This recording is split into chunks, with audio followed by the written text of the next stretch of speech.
The universe did not operate on laws of physics alone, but on the silent, ancient will of the concordance. They were not a council that met in a grand chamber, nor an empire with fleets that patrolled the void. Their power was far more fundamental, woven into the very fabric of interstellar existence. For eons, these godlike entities had cultivated what they called the Great Harmony, a meticulously balanced ecosystem of civilizations where progress was a slow, controlled tide, not a chaotic flood. They pruned species that evolved too aggressively, nudged developing worlds toward specific technological paths, and ensured that no single culture could ever grow potent enough to disrupt the celestial clockwork they had so carefully constructed. And for a time, humanity had been their most prized and most problematic creation. We were not warriors or conquerors in the traditional sense. We were creators, innovators, a species afflicted with a relentless, insatiable curiosity that the concordance viewed as a beautiful but terrifying contagion. Our technology, born from chaotic inspiration rather than guided doctrine, was the engine of the modern galactic age. Human-designed FTL drives were faster and more efficient. Our medical nano-swarms could rebuild organisms from the cellular level up. And our art, our music, our philosophies spread like wildfire, unsettling the stagnant, curated cultures of the elder races. We were the keystones holding the arch of galactic progress aloft. But we were also the crack spidering through its foundation, threatening to bring the entire structure down. Dr. Eris Thorne understood this tension better than anyone. She wasn't a diplomat or a soldier. She was an architect of the impossible.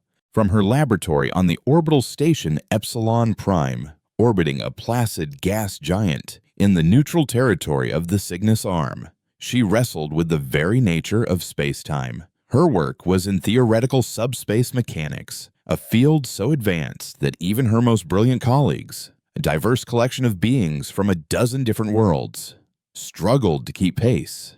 Eris was on the verge of a breakthrough, a new form of transit that didn't just bend space but rewrote its underlying code, promising instantaneous travel not just between stars, but potentially between galaxies. It was a discovery that would shatter the concordance's carefully managed balance of power. A leap so profound it would make the current galactic infrastructure obsolete overnight. She felt the familiar thrill of creation, the pure, unadulterated joy of peeling back another layer of reality to see the raw machinery beneath. She was so engrossed in her data streams, so lost in the elegant dance of equations, that she barely registered the first, subtle change. A flicker in the station's ambient lighting, a soft, pervasive hum that vibrated not through the metal deck plates, but through the marrow of her bones. It was a sound that felt older than stars, a chord of immense and terrible power being struck somewhere in the deep dark. Then came the announcement. It wasn't broadcast over the station's comm system or delivered by a panicked official. It manifested in the mind of every sentient being in the galaxy, a calm, dispassionate, and utterly final thought, delivered by the collective consciousness of the concordance itself. The harmony must be preserved. The human anomaly has reached its destabilization point. For the good of all, the quarantine is enacted. The great severance is complete. A moment of collective, stunned silence gripped the laboratory. Her colleagues, the scaled Cathar and the crystalline Pelosian, turned their heads towards her, their expressions a mixture of confusion and a dawning, terrible pity. Eris stumbled back from her console, her hand flying to her mouth as she tried to process the psychic intrusion. Quarantine severance. She raced to the lab's main viewport, a great, sweeping window that looked out upon the star-dusted tapestry of the Milky Way. But something was wrong. One patch of the sky, One specific familiar sector was gone. Where the brilliant beacon of Sol should have been, there was now only a perfect, impenetrable blackness. It wasn't an absence of light, it was an absence of space itself, a wound in the fabric of the universe. The Sol system, Earth, Mars, the Jovian colonies, her home, her family, her entire civilization, everything she had ever known, had been surgically excised from reality. The days that followed were a blur of cold, bureaucratic horror. The Concordants, in their infinite and detached wisdom, had foreseen this. They had prepared for it. They hadn't just isolated humanity's home system. They had calculated the exact number of humans off-world, scattered across 1,000 stars, and had a plan for them as well. These survivors, nearly 1 million souls, were now designated as the exiled. They were offered sanctuary, a place within the carefully managed societies of the elder races. It was a gesture framed as benevolence, an act of mercy for the children of a failed experiment. Laris saw it for what it was, a gilded cage. She watched as human engineers, once the architects of galactic industry, were relegated to performing routine maintenance on systems they themselves had designed, their creative input dismissed as unnecessary chaotic variance. She saw human doctors, pioneers of regenerative medicine, assigned to clinics where they were forbidden from deviating from ancient, inefficient treatment protocols. She saw brilliant human strategists and logicians, men and women who had managed the flow of resources for entire sectors, now tasked with organizing shipping manifests under the patronizing supervision of beings who moved at a glacial, ceremonial pace. They weren't citizens, they were relics, living museum pieces to be studied, pitied, and above all, controlled. Their ingenuity, the very fire that defined them, was to be harnessed and exploited, but never again would it be allowed to burn freely. Eris refused the Concordance's offer of protective integration. She left the prestigious research institute at Epsilon Prime, abandoning her life's work, and became a ghost, drifting through the underbelly of the galaxy. She moved through the grimy spaceports of the Outer Rim, the lawless asteroid mining colonies, and the forgotten deep space habitats where the Concordance's gentle, suffocating influence was thinnest. In these shadowed corners, she found other exiled who had refused to kneel. A grizzled cargo hauler named Kenji Tanaka, who had once commanded a fleet of automated superfreighters and now piloted a rust bucket tramp steamer. A former intelligence operative, a woman known only as Silva, whose entire network had been dismantled overnight, leaving her hunted and alone. A young cyberneticist named Lena, whose mind could interface with any machine but was now forbidden from creating anything new. They were broken, scattered, and filled with a silent, simmering rage. In a dimly lit tavern carved from the heart of a rogue asteroid, Eris finally brought them together. The air was thick with the smell of recycled air and spilled ale, but her voice cut through the despair. "They call us the exiled," she began, her eyes scanning the faces of the dozen humans gathered around the scarred metal table. "They call our home an anomaly. They say they severed us from the galaxy for the preservation of harmony, a mercy to prevent a catastrophe we were destined to cause." She leaned forward, her hands flat on the table, the intensity in her gaze holding them captive. "That is a lie. We were not quarantined for a future crime. We were culled. They didn't fear what we would destroy. They feared what we would build." A murmur went through the small crowd. They had all felt it, all understood it on a primal level, but to hear it spoken aloud gave it a terrifying weight. They look at our creative spark, our drive to innovate, our refusal to accept that something is impossible. And they call it a destabilizing potential. They're right. It is. Eris paused, letting the words sink in. Our potential destabilizes their stagnation. Our progress destabilizes their control. They didn't lock our home away to protect the galaxy from us. They did it to protect their ancient, fragile harmony from the future. A future that we were going to build. She looked from Kenji's hardened expression to Lena's hopeful eyes, to Silva's calculating stare. The Concordance thinks they have won. They have our home in a cage of broken physics. And they have us, the survivors, scattered and neutered. They think we will fade away. A quiet footnote in their endless, unchanging history. Eris stood up straight, her voice no longer a whisper but a declaration. We will not fade. We will not be relics. We are not a failed experiment. We are humanity, and we are going to show them what destabilizing potential truly looks like. We're not going to fight their fleets or attack their worlds. We are going to do something they are utterly incapable of imagining.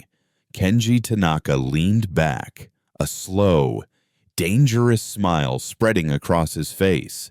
And what's that? Doctor. Eris looked out at the small, desperate gathering, the last free sparks of humanity's fire. We are going to build our way home. And when we get there, we are going to bring the future with us. A future of our own making. It wasn't a promise of war. Not yet. It was something far more dangerous. It was a promise of creation. A declaration that humanity's greatest weapon wasn't a ship or a bomb, but the unstoppable, chaotic, and glorious power of a new idea. The revolution had begun, not with a bang, but with the quiet, determined hum of minds finally set free. Their new home was a whisper in the void, a place that didn't officially exist. Kenji had found it, guided by a fragment of a pre-concordant star chart he'd bartered for in a lawless nebula years ago. It was a shard of a forgotten Dyson swarm, a colossal, derelict solar collector the size of a small moon, now drifting dead and cold in the intergalactic space between the Milky Way and Andromeda. They called it the Foundry. Its obsidian surface was scarred by millennia of micrometeoroid impacts, but its core was intact. A labyrinth of cavernous halls, dormant fusion reactors, and silent, automated factories built by a civilization long since pruned by the Concordance. This was the perfect cradle for their revolution, a place of immense industrial potential, so far off the beaten path that the Concordance's psychic sentinels, the ever-present listeners, would have to be actively searching for them to even feel a tremor of their existence. Eris Thorn stood in the Foundry's primary command nexus, a cathedral of dormant technology, and laid out the first, impossible steps of their journey. Her voice echoed in the vast, cold chamber, a spark of life in a metal tomb. She wasn't speaking of weapons or fleets, but of tools. Their first task was not to build a ship that could break the quarantine, but to build the forge that could conceive of such a ship's components. The small group scattered, each a vital thread in Eris's grand, insane tapestry. Silva, the ghost, vanished into the galactic undercurrents. Her mission was the most delicate: to build the unseen railroad, a network for finding and recruiting the exiled. She couldn't use the standard comms network. Every bit of data was monitored, every transmission scrutinized for disharmonious patterns. So Silva went back to an older, forgotten method. She found decommissioned deep space relays, ancient courier drones, and even used the subtle gravitational fluctuations of FTL drives as a kind of Morse code, creating a communication system that was entirely analog, entirely physical, and utterly invisible to the Concordance. Her true genius, however, was in building a shield for the mind. She developed a series of mental disciplines, a cognitive camouflage she called the stillness, which allowed exiled to mask their turbulent, creative thoughts beneath a placid surface of mundane emotions, the dull ache of loss, the monotonous drone of compliance, a psychic disguise to fool the listeners who patrolled the collective consciousness for the sharp, bright spark of rebellion. Her first success was a man named Elias Vance, a master materials scientist who the Concordance had tasked with overseeing the quality control of starship hull plating, a job a simple VI could do. When Silva found him, he was a hollow man, his genius turning to rust. She didn't offer him glory or vengeance. She offered him a problem to solve, a piece of Eris's theoretical engine design that was, by all known laws of physics, impossible to build. She watched the light return to his eyes, the dangerous, beautiful spark of a human mind presented with a challenge, and she knew he was the first of many. While Silva gathered minds, Kenji Tanaka gathered matter. The foundry was a marvel, but it was just a shell. They needed raw materials, exotic elements, and highly refined energy sources that couldn't be synthesized. He became a master of the galactic gray market, a phantom moving through the chaotic shipping lanes of the outer rim. He didn't smuggle contraband. He smuggled mediocrity. He'd take on a legitimate contract to haul unprocessed iron ore, a cargo so common and low value that Concordance patrols barely gave it a second glance. But buried within the shipping manifests, woven into the data noise of cargo weights and vector calculations, were hidden subroutines. As his ship, the Nomad, passed through a dense asteroid field, a swarm of his custom-built mining drones would detach, silently harvesting rare earth metals or volatile gases before redocking. The additional mass attributed to navigational dust accumulation in the official logs. His most daring run was for a canister of stabilized antimatter, a power source they desperately needed to jumpstart the Foundry's primary reactor. It was stored in a high-security Concordance depot. He didn't try to break in. Instead, he hacked the station's maintenance schedule, creating a phantom work order for the recalibration of the containment field sensors. A service drone, piloted remotely by Lena, arrived, performed the calibration, which involved swapping the active canister with a depleted one, and left, filing a report of a minor energy fluctuation that was well within standard operating parameters.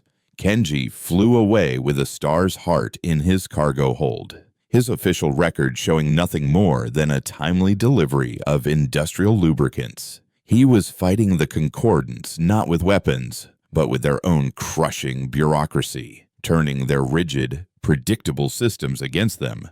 Back in the Foundry, Lena, the young cyberneticist, was performing a miracle. Eris had given her the core problem. Their manufacturing capabilities were ancient, designed for a species they knew nothing about. They couldn't hope to retool the entire facility, so Lena didn't try. She bypassed it, working with the nascent computational power they'd managed to bring online. She designed and birthed the Swarm. It wasn't a machine. It was a semi-sentient ecosystem of nanites, a thinking, adaptable forge. She released the first generation, a mere handful of microscopic builders, into a cavern filled with scrap metal Kenji had hauled in. They began their work, disassembling the junk pile atom by atom, but they also learned, communicated, and evolved. They built better versions of themselves, specialized units for fabrication, for energy channeling, for data processing. Within weeks, the cavern had been transformed. It was a shimmering, liquid metal sea of activity, a self-organizing factory that could create anything Eris could design directly from raw matter. Its first major creation was a cognitive core for Eris's research, a quantum computer whose architecture was not designed, but grown. its processing nodes mimicking the neural pathways of the human brain. It was a machine that could not just calculate, but could intuit, imagine, and make logical leaps. It was a deeply human creation, a machine born of chaos and inspiration, the very thing the Concordance sought to stamp out. With the new computational core online, humming with a power that felt almost alive, Eris Thorne finally had the tools she needed to truly examine the wound in the universe where her home used to be. She fed it every scrap of data she had on the Great Severance, every sensor reading, every temporal echo, every psychic tremor. She was expecting to find a wall, a shield, a barrier that could be breached. The image that slowly resolved on the holographic display was infinitely more complex and far more terrifying. The Concordance hadn't built a prison.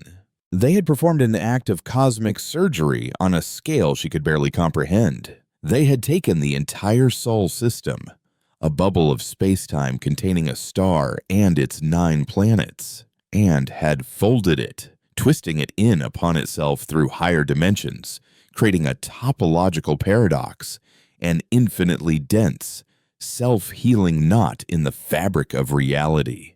It wasn't a place that was locked away. It was a place that, from this side, no longer had any physical coordinates. It existed outside of their spatial reality. A chill colder than the Foundry's metal halls crept down her spine as the simulation finished its final calculation. To breach it, to unfold that knot, wouldn't require a key. It would require them to generate and control an event of such magnitude that it would momentarily overwrite the laws of physics in that sector of space. They would have to create a focused, directed singularity, a microscopic, man-made Big Bang, aimed like a surgeon's scalpel at a target that was everywhere and nowhere at once. The power requirements were not just astronomical, they were mythological. They would need to harness the full output of a star, and they would have to do it without the Concordance ever noticing. The challenge had just grown 1,000-fold. She looked at the impossible equation hanging in the air before her, a problem that would make a god weep. And for the first time since the severance, a slow, predatory smile touched her lips. This was a challenge worthy of humanity. The unseen railroad bore fruit. Silva's psychic camouflage, the stillness, proved to be a masterful deception. It was a Trojan horse for the mind. Exiled recruits, their creative fires banked to a low, sullen coal, would pass through Concordance checkpoints and even direct psychic scans by the listeners. Their internal monologue a carefully constructed loop of compliant, mundane thoughts. But beneath that placid surface, Silva had planted a seed, a single, complex, non-repeating mathematical problem. It was a mental key.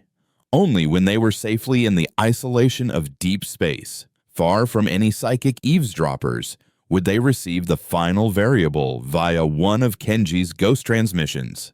The moment they solved the problem, the stillness would dissolve, and the full, blazing force of their intellect would roar back to life, along with the coordinates to the Foundry. They arrived in a slow, steady trickle. First dozens, then hundreds. Elias Vance, the materials scientist, was followed by geneticists, astrophysicists, sociologists, poets, and demolition experts. They were the best and brightest of a lost civilization, each one a genius in their own right, each one bearing the deep and quiet scars of their subjugation. The Foundry, once a cold tomb, began to thrum with a new kind of energy, the chaotic, brilliant hum of human collaboration. With Elias Vance's arrival, the swarm became a god. Elias, a man whose hands seemed to think, didn't just direct Lena's nanites, he taught them. He introduced the concept of exotic matter physics, showing them how to weave strands of negative mass and condensed temporal fields into the very structure of their creations. Under his guidance, The swarm began to produce materials that were not merely strong or resilient, but actively intelligent. They created cognitive alloys, metals that could anticipate stress fractures and reconfigure their own crystalline structure to compensate, and phase weave, a fabric-like material that could momentarily shift its atomic state, becoming intangible to physical matter or impermeable to energy. These were not just materials for a ship, they were the building blocks of a new technological paradigm, one based on adaptation and evolution rather than brute force and static design. The foundry's central cavern was now a breathtaking sight, a liquid silver ocean where impossible structures rose and fell like tides, each new creation more complex and elegant than the last, a silent, shimmering testament to a liberated mind. Eris Thorne, armed with her quantum neural computer and a growing think tank of the galaxy's sharpest exiles, began to design the engine that would be their scalpel, the reality anchor. It wasn't a drive system, it was a weaponized piece of theoretical physics. The concept was as elegant as it was terrifying. To create the controlled singularity needed to unfold the soul system. They couldn't simply generate a massive burst of energy that would be like trying to perform surgery with a supernova. Instead, the reality anchor was designed to borrow energy. It would create a microscopic, temporary wormhole, a siphon that would link their ship to the heart of a nearby star. For a mere nanosecond, it would channel the star's full coronal output, a torrent of energy that could scour a solar system clean through a series of nested magnetic containment fields and focus it into a single, infinitesimally small point. This point of focused reality would then be fired at the space-time knot, its sheer density of energy momentarily overwhelming the dimensional lock, forcing the folded space to snap back into its natural three-dimensional state. The physics were sound, beautiful even. The engineering challenge, however, was a nightmare. The containment fields had to be perfect, the energy transfer instantaneous. Even a millionth of a second of error, a single stray energy particle, would not just destroy their ship, it would obliterate the entire star system they were in, creating a new and very noticeable nebula. While the scientific minds wrestled with the anchor, a different kind of project was taking shape in the Foundry's shadowed periphery, under the quiet direction of Silva. She called it the Ghost Protocol. She knew that even if they succeeded, the Concordance would react. Their response would be absolute and overwhelming. Humanity couldn't win a conventional war against a civilization that could edit reality. So, Silva planned for their defeat. The Ghost Protocol was a comprehensive cultural and technological backup, a plan for the survival of humanity's essence, even if its people were wiped out.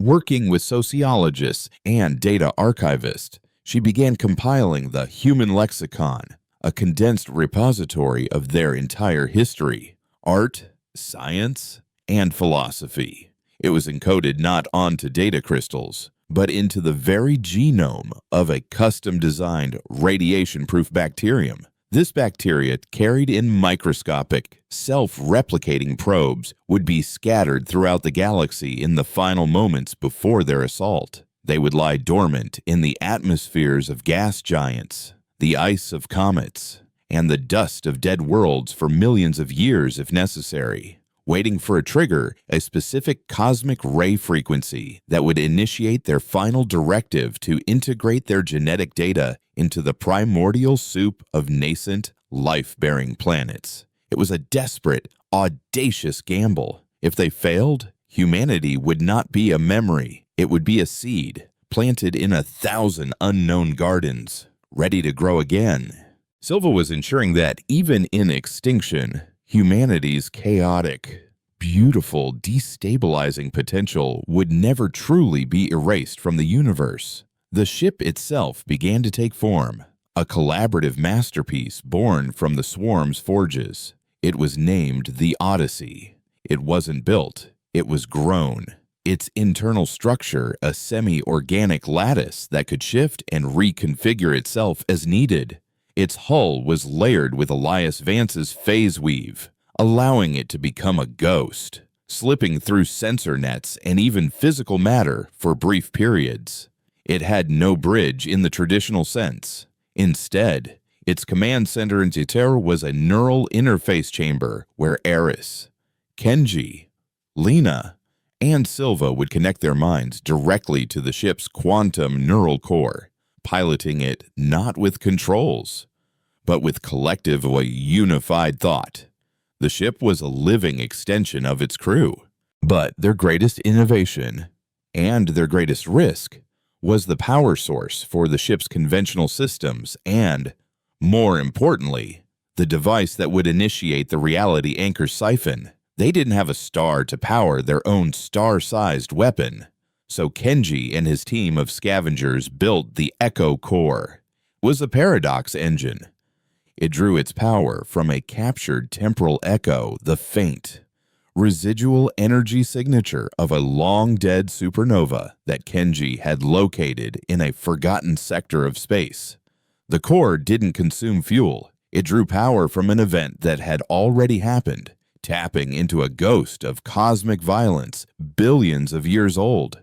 It was unstable, unpredictable, and violated at least a dozen of the Concordance's fundamental laws of thermodynamics. It was perfect. The day of the test flight arrived. It was not a grand ceremony, just a handful of exiles gathered in the Foundry's main hangar, watching the sleek, obsidian form of the Odyssey hum with contained power.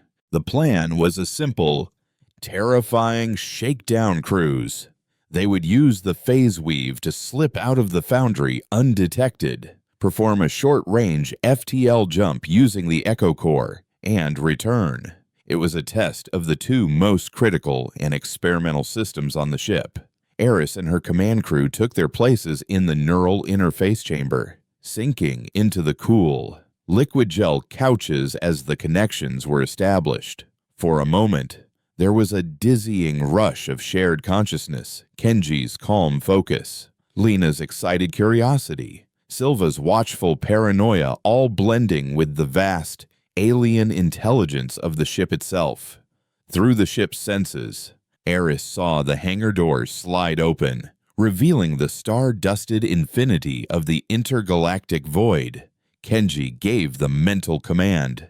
The Echo Core spun up, its hum a dissonant chord that seemed to pull at the edges of time itself. The ship trembled. Then, with a silent, wrenching lurch, reality dissolved.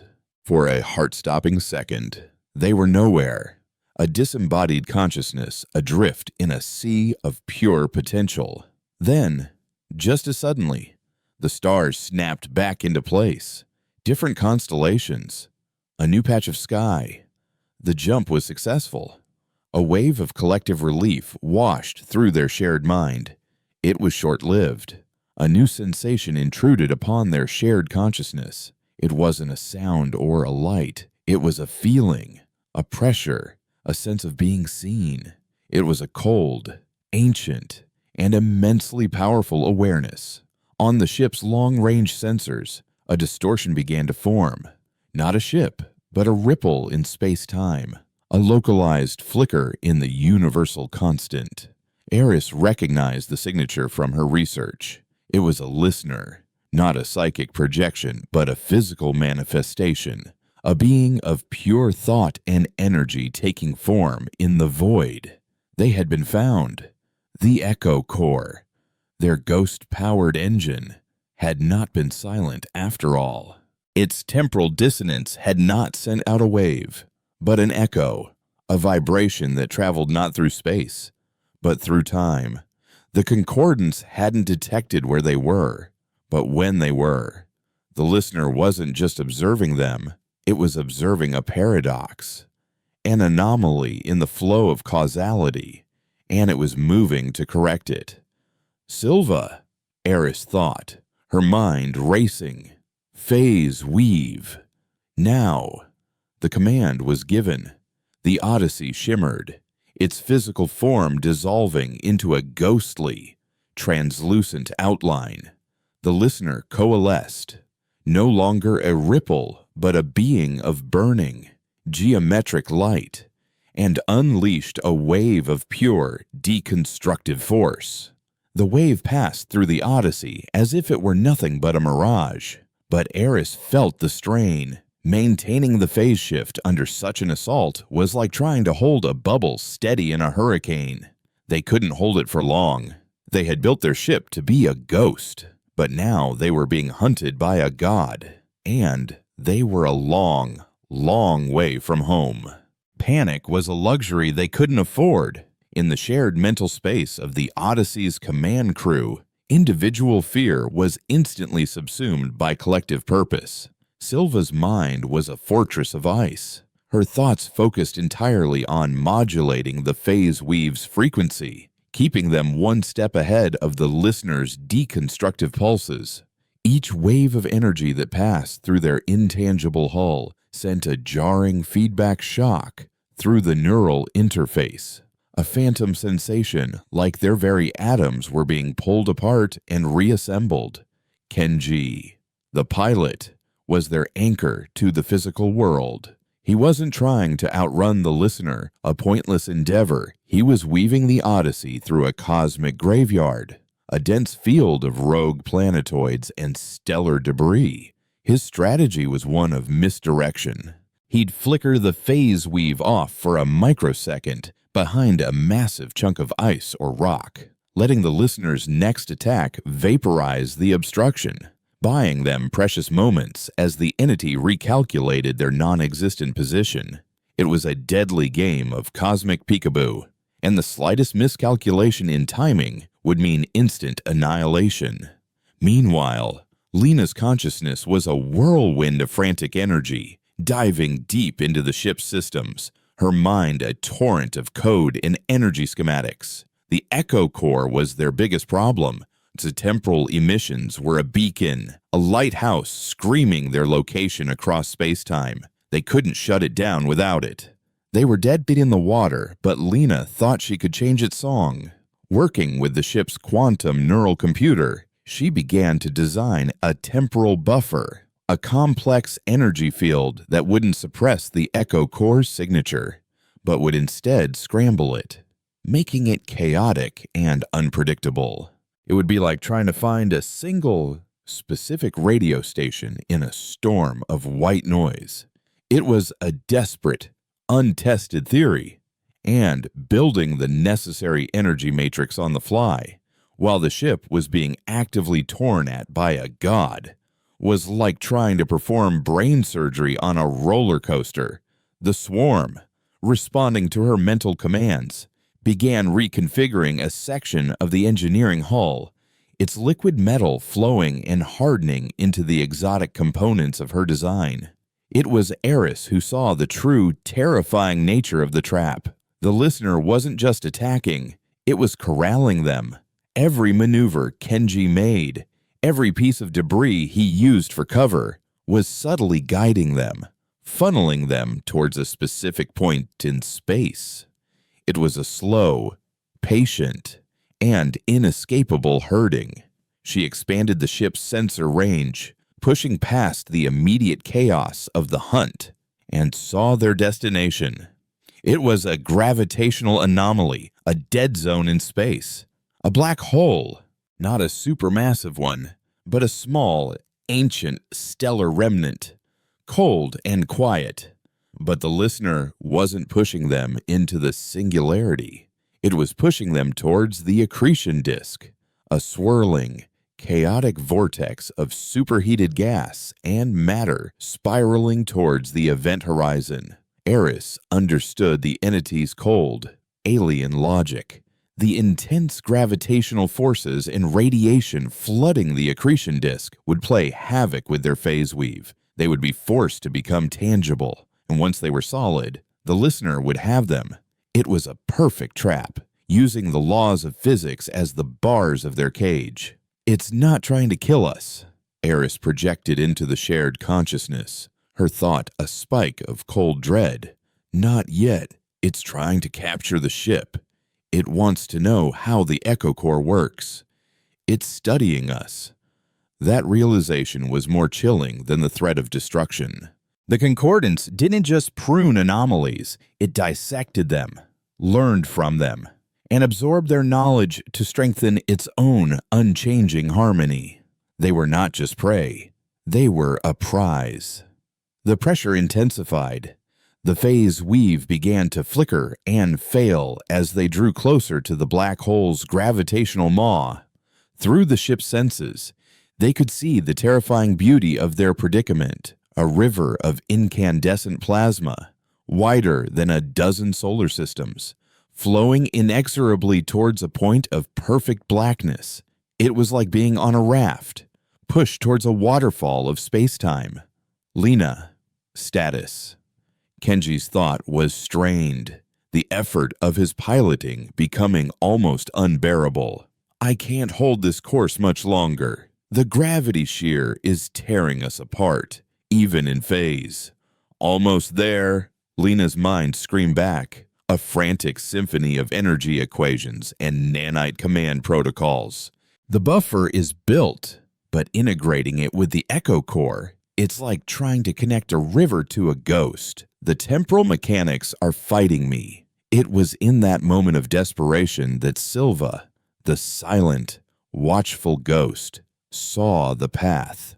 Her mind, usually a placid lake of controlled thought, flashed with a spark of pure, chaotic inspiration, a uniquely human trait. Aris. The siphon, she projected, her thoughts sharp and clear. You said the reality anchor borrows power. Can we use it now? Not to fire it, but to defend. The idea was insane. The reality anchor was a weapon of creation, designed to unfold a dimensional knot. Using it in the chaotic environment of an accretion disk was unthinkable. But Eris saw the sliver of possibility in Silva's madness. The siphon created a wormhole to a star's core. What if they didn't channel the star's energy out, but instead used the wormhole as a drain? Kenji, get us as deep into the accretion disk as you can without being crushed, Eris commanded, her mind seizing on the new plan. Lena, forget the buffer. Link your matrix to the reality anchor's pre-fire chamber. We're going to give the listener a new song to listen to. Silva, get ready to phase us in and out with absolute precision. We're going to have one shot at this. The Odyssey plunged into the swirling inferno. For a terrifying moment, they became solid, and the ship screamed in protest as tidal forces and hard radiation battered its cognitive alloy hull. Alarms blared through their shared consciousness, but in that instant of tangibility, Eris locked onto their target a G-type yellow star, stable and unassuming, just a few light years away. Now, she yelled into their minds.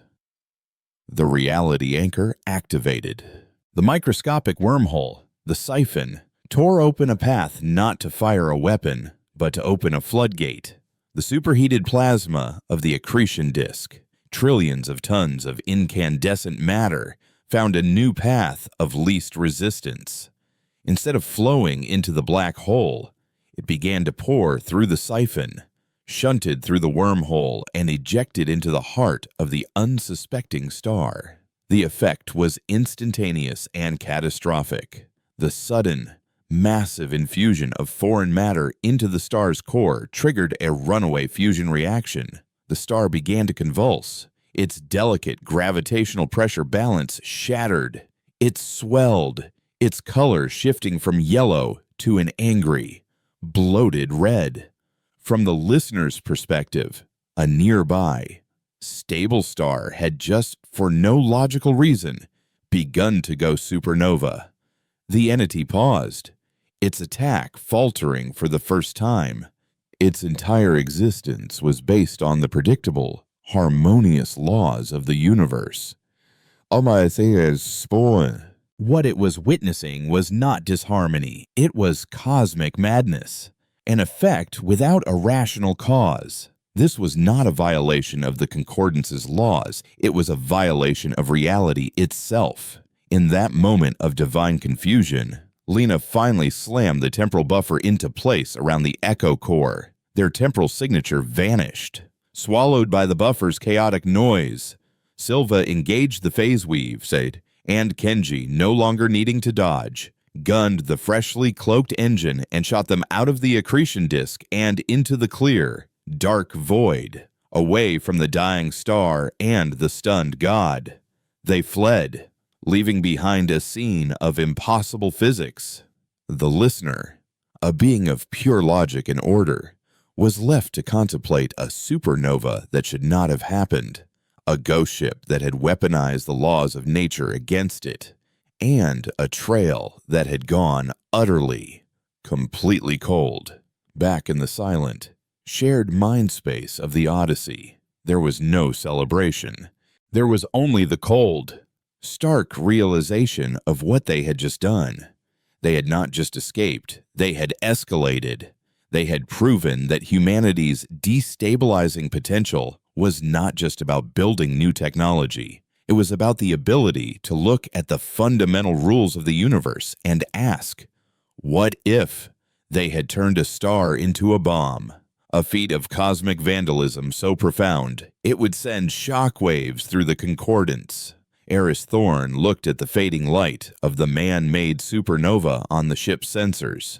They had survived their first encounter, but they had also declared war on the very concept of a predictable universe. The harmony was broken, and the silence from the Concordance would not last long. They now had a ticking clock, and their only option was to race towards home, before the full, imaginable wrath of the gods they had just insulted was brought to bear upon them. The journey back to the Foundry was a silent, frantic sprint through the forgotten back alleys of the galaxy.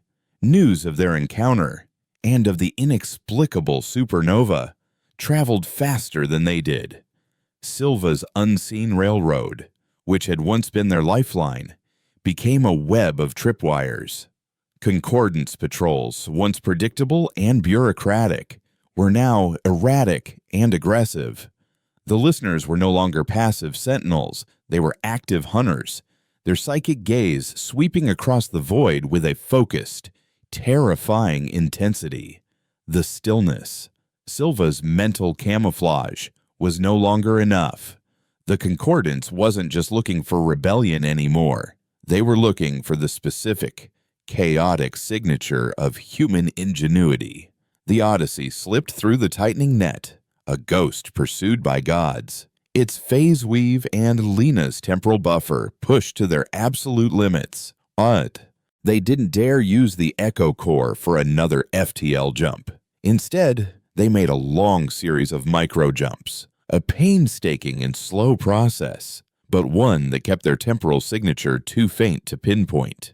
They were running on borrowed time, and the ghost in their engine was beginning to flicker. They returned to a foundry that had transformed. In their absence, Elias Vance and the hundreds of exiled geniuses had not been idle. The entire Dyson Swarm shard was now awake, its dormant systems integrated into Lena's ever-expanding nanite swarm.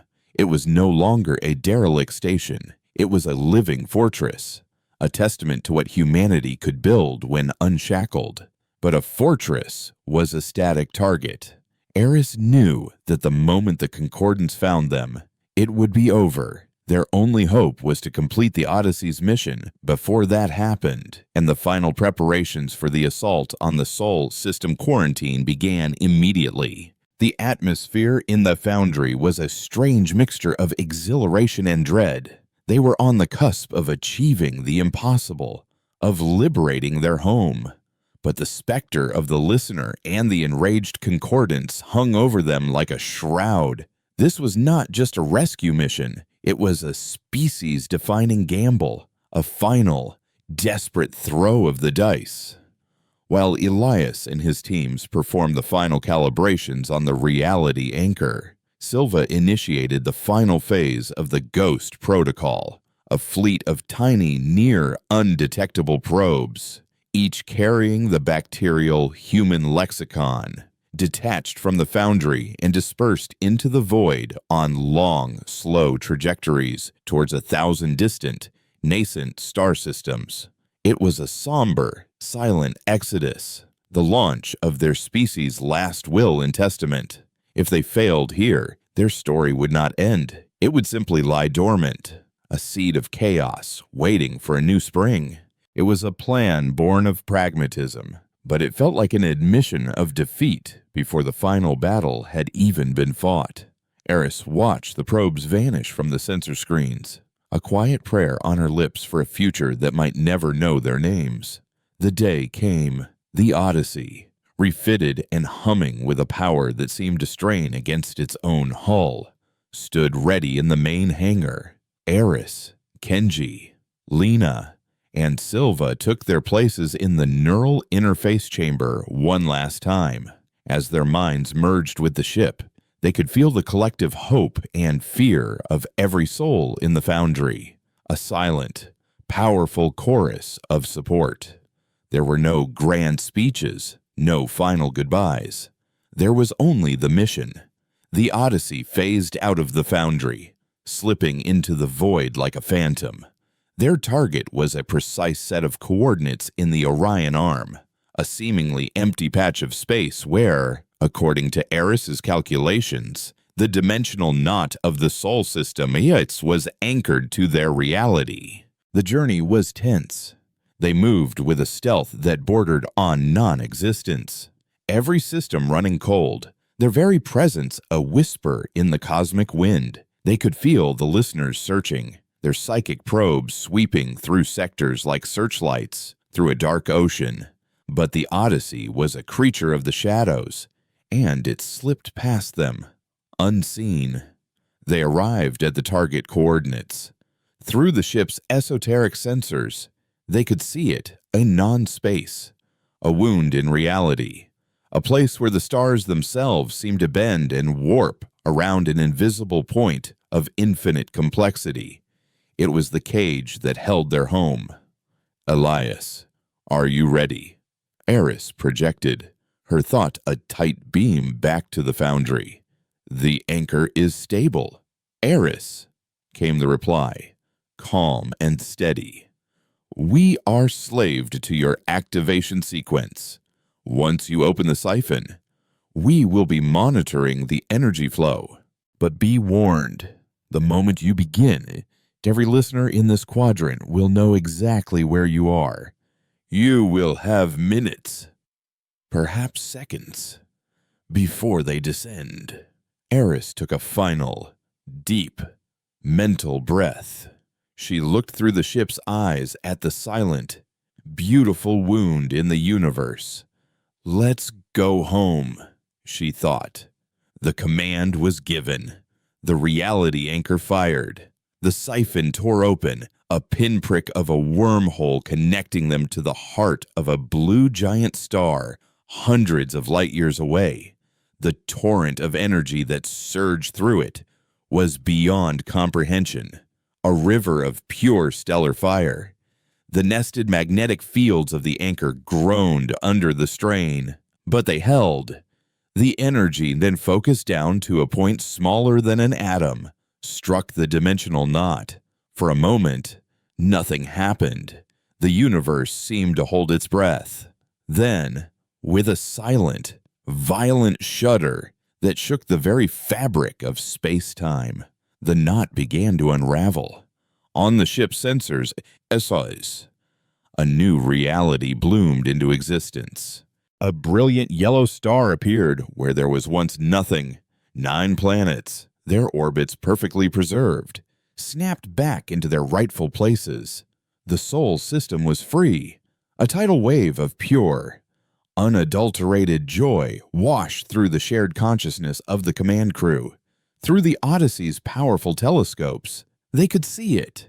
Earth, a perfect blue and white marble hanging in the velvet black. They had done it. Their celebration was cut short. A storm was gathering at the edge of the newly restored system. Not one listener, but dozens, their forms coalescing from the void. A celestial host of incandescent, geometric angels of wrath. The concordance had arrived. Kenji, get us to Earth.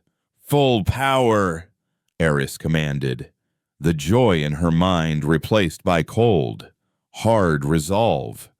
The Echo core roared to life, and the Odyssey surged forward, a silver streak against the black. They were not running. They were delivering their message. As they streaked past Mars, a single in-system-wide broadcast was sent out from the Odyssey.